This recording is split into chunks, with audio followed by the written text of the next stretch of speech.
জেলা সভাপতিদের নিয়ে 21-এর প্রস্তুতি বৈঠকে ঋতব্রত শিবির। এবার দেখাবো আপনাদের প্রস্তুতি বৈঠকে তপসিয়ায় জাভেদ খানের রিসর্টে এসে পৌঁছলেন অনুব্রত মণ্ডল। শিবির পাল্টে এই প্রথমবার সশরীরে ঋতব্রতদের বৈঠকে কেষ্ট। আমাদের সহকর্মী প্রদীপ্ত আমাদের সঙ্গে রয়েছেন এই মুহূর্তে। প্রদীপ্ত, এর আগে শিবির বদলানোর খবর যখন রাজনৈতিক মহলে ছড়িয়েছিল তখন অনুব্রত মণ্ডল অসুস্থ এটা বলেছিলেন ঋতব্রত, আর এবারে তাহলে অনুব্রত মণ্ডল সশরীরে বৈঠকে হাজিরা দিলেন।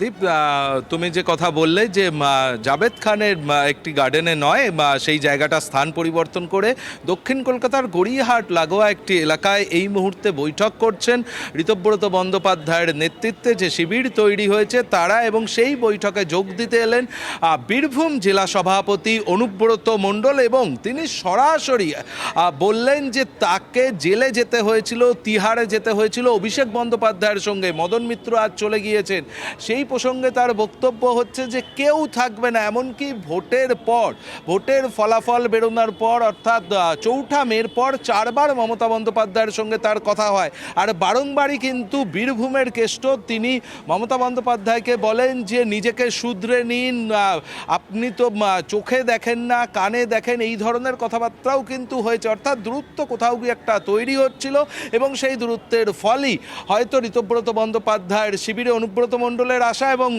কয়েকদিন আগেই তার নাম ঘোষণা করা হয়েছিল জেলা সভাপতি হিসাবে। আজকে তিনি সশরীরে এলেন, দীর্ঘদিন পর তার কলকাতায় আসা, এবং সেই বৈঠক চলছে। আমার সহকর্মী তুষার ঘটক যে ছবি দেখাচ্ছে, যে হল, সেই হলের মধ্যেই এই মুহূর্তে বৈঠক চলছে, এবং সেই বৈঠকে অনুব্রত মণ্ডল যেমন ভাবে এসেছেন, বক্তব্য রাখলেন কি, কোনো বার্তা দিলেন কি সাংবাদিকদের সামনে এই বৈঠকে যোগ দেওয়ার মুহূর্তে? দেখো, তিনি স্পষ্ট করে জানিয়ে দিলেন তার যে তিহার যাত্রা বা জেল যাত্রা সেটার জন্য দায়ী ছিলেন অভিষেক বন্দ্যোপাধ্যায়, এটা কিন্তু তিনি একেবারে স্পষ্ট করে জানিয়ে দিলেন। এমনকি একই সঙ্গে তিনি বলছেন ভোটে হারার পর অর্থাৎ তৃণমূল ক্ষমতাচ্যুত হওয়ার পর কিন্তু মমতা বন্দ্যোপাধ্যায়কেও শুধরে যাওয়ার কথা বলেছেন, এবং একই সঙ্গে বলছেন আর কেউ ওই তৃণমূলের সঙ্গে আর থাকবে না, তিনিও তৃণমূলে আছেন কিন্তু ওই তৃণমূলের। অনুব্রত মণ্ডল আজ কি বলেছেন বৈঠকে যোগ দেওয়ার মুহূর্তে, শোনাই আপনাদের। ঋতব্রত তৃণমূল, আমিও তৃণমূল। ঋতব্রত তৃণমূল, আমিও তৃণমূল। আপনি কি মমতা বন্দ্যোপাধ্যায়ের সঙ্গে থাকছেন? অনেক দিন ছিলাম, প্রথম থেকেই ছিলাম। এখন আর নয়। এখন আর নেই, এখন তৃণমূলে আছি। মমতা বন্দ্যোপাধ্যায়ের সঙ্গে আর নেই। আমি জেলে গেলাম কেন? চলুন, কার জন্য জেলে গেলেন? জেলে গেলাম, কার জন্য গেলাম?